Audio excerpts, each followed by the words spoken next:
All right, so for our warm up, we're gonna be deadlifting, so we're gonna grab the kettlebell. We're gonna just work on grooving the fundamentals of that hinge pattern. So keeping everything tight to the middle, hinging down, stretching the glutes, stretching the hamstring, and then scooping back up strong at the top. Don't overextend. Okay, we're really working those fundamentals, so focus on where the balance is in your foot, get it in the middle, feeling the stretch in the glutes, then hands, then we're scooping all back up, strong at the top. Don't rush these. Then, work a little lateral pattern. We're gonna take a lateral lunge out, and then we're gonna come back up and try to balance in this position, finding the position on that midfoot. So we're trying to find our position balance left to right, pushing down with that big toe in the instep here. You can also grab the knee and hold. Make sure you exaggerate that hold so you truly own that position down there. Here, up. You don't have to take a big wide step. Make the short step and get wider. Again, it's a warm up, so we should be starting pretty easy and we get better at these things.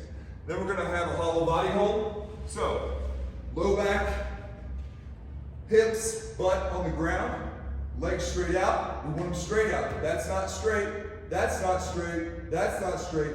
Flex those quads. Squeeze your quads all the way up to here. This will be advanced hold down here.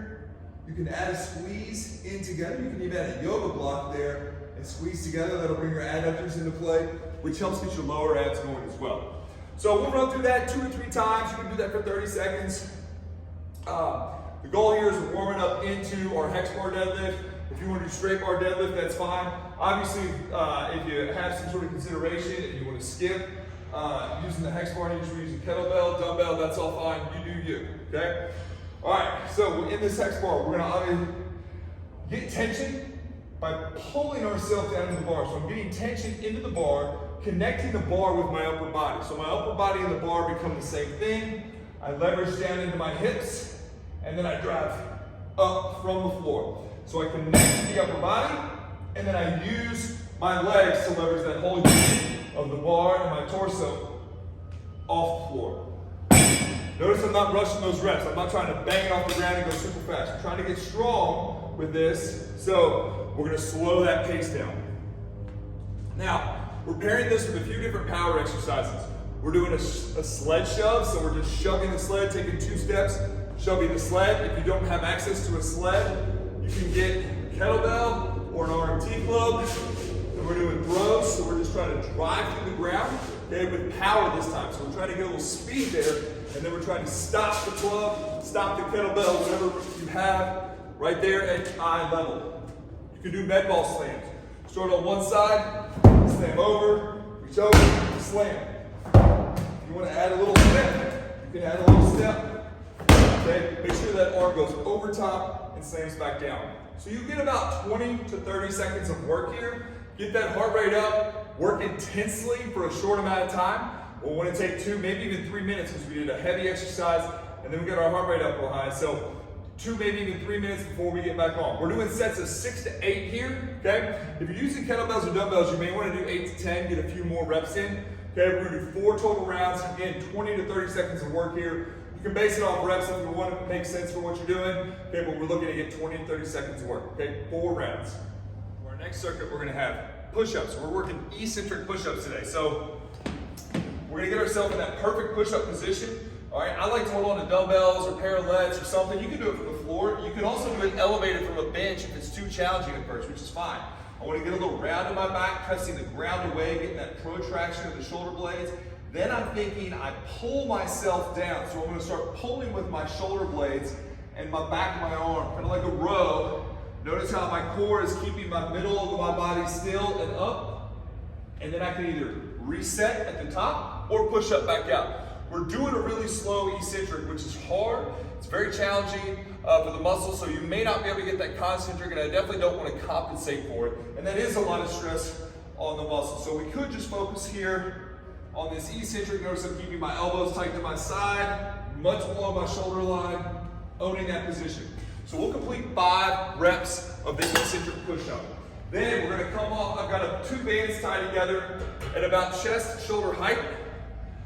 So if my right hand has the band, I am going to step back with my left foot. So I'm stepping back with my opposite foot.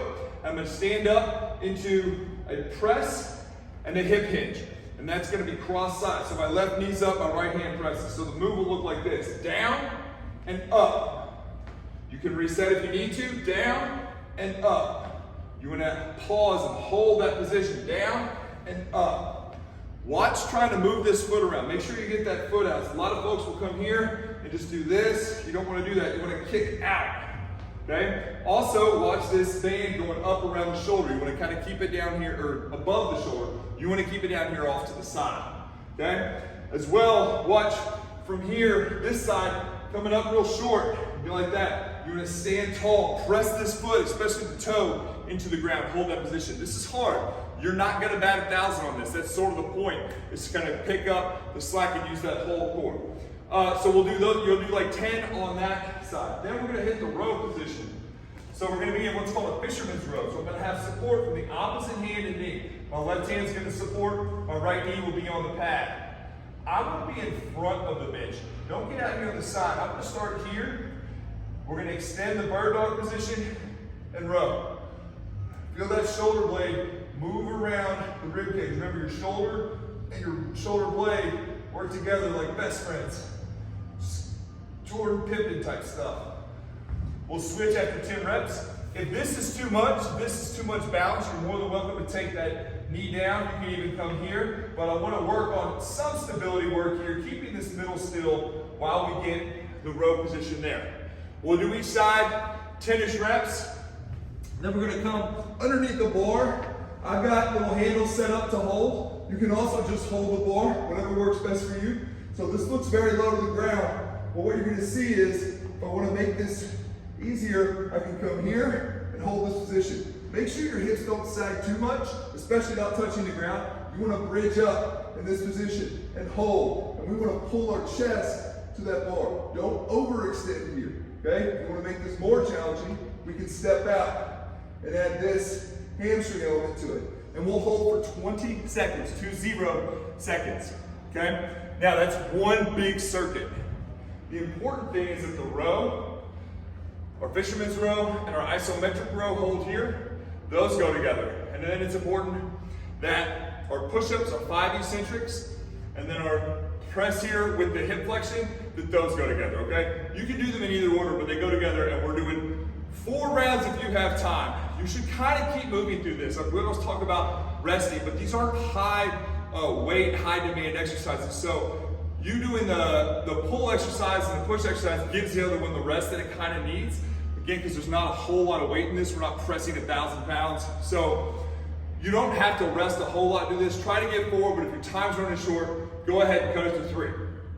At this point, we're gonna move into a single leg hip thruster, okay? So I'm gonna get the bottom of my shoulder blades on the bench, and I'm gonna come into a hip thrust position. Make sure that I'm set. Elbows are down on the side.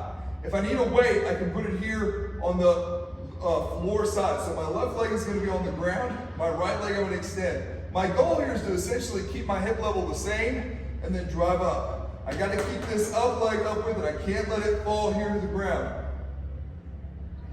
Up, drop, make sure that you're adhering. As you drop down, your chest drops, your gaze will drop, and then we're up, facing the ceiling, okay? So we're gonna get 8 to 10 on each leg. You may not need a lot of weight on that, okay? At this point, we're going to a kettlebell lateral step in. You'll do both sides on the hip thrust. I'm gonna step out to my left, so I'm gonna hold the kettlebell with my right. Stepping out, and just stepping back in. Stepping out, stepping back in. Okay, letting that hip take the load. We don't want to fold too much at the spine. We want to load into that hip, keep that chest up, and drive out. We're going to have the sliders next. So again, if you don't have turf or sliders, towels work great on a wood floor, hard surface. We're going to be doing a mountain climber and then a pike. I don't want these to go very fast though. We're not trying to do mountain climbers like you traditionally think, like we would do on that Versa. We're trying to do a strength movement here. So I'm going to root my hands into the ground, drive that ground away. I want good protraction, free protraction practice. We're going to drive away. We're going to be in the plank position.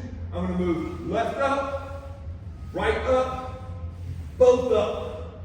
Left up, right up, both up. When I pull here, I'm making sure I'm pushing my foot into the ground and I'm pushing through, like I'm trying to push the earth down, and that's gonna engage that core and go down, up, both. Okay, we'll get 8 reps. 1, 2, 3 is 1, and we're gonna get 8 reps. That is the complete set there. We'll do 4 rounds of those. That's brutal. You'll be thanking me after that. If you got questions, if you want to hang with us, come on, bring it. If you got anything you want to share with us, find us on Instagram, comment on here. I'll figure out how to read them. Hope you have a great workout. Thanks for hanging with us. We love you.